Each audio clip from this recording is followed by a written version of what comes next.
வணக்கம் ஃப்ரெண்ட்ஸ். இன்றைக்கி நம்ம வந்து பருப்பு வடை செய்ய போகிறோம். பருப்பு வடை செய்கிறதுக்கு தேவையான பொருள் என்னென்னு பார்க்கலாமா? முதல்ல கடலப்பருப்பு அது மாதிரி நல்லா ஊற வச்சு எடுத்துக்கோங்க. ஊற வச்சு ஃபஸ்ட்டு அதை அரைக்க போகிறோம். தேவையான அளவு உப்பு போட்டுக்கோங்க. உப்பு போட்டு அரைங்க, அப்போ தான் எல்லா பக்கமும் ஈவனாக மிக்ஸ் ஆகும். வந்து லைட்டாக நல்லா ஃபுல்லாக போட விட்டிங்கன்னா நல்லா நைஸாக அரைப்படும். கொஞ்சம் லைட்டாக டொர்னு அரைங்க.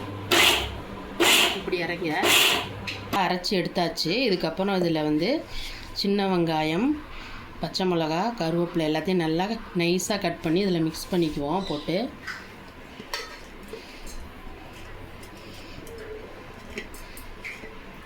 சோம்பு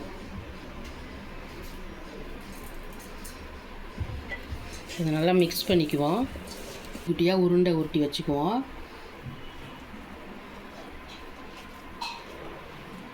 அப்போ தான் நல்லா டக்குன்னு தட்டி போடுறதுக்கு ஈஸியாக இருக்கும்.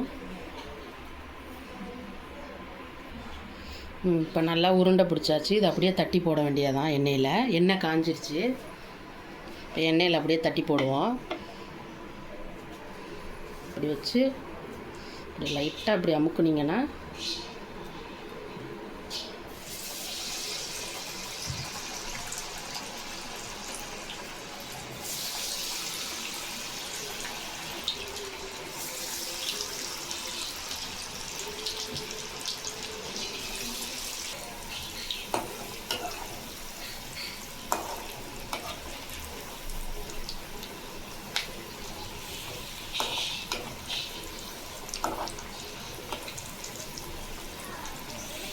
கருகும்.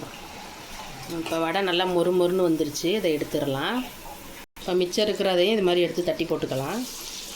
இப்போ அந்த வடை ரெடி ஆகிடுச்சு. இது மாதிரி வடை நீங்களும் செஞ்சு பாருங்கள். சூப்பராக இருக்கும். எப்படி இருக்குன்னு எனக்கு கமெண்ட் பண்ணுங்கள் செஞ்சு பார்த்துட்டு.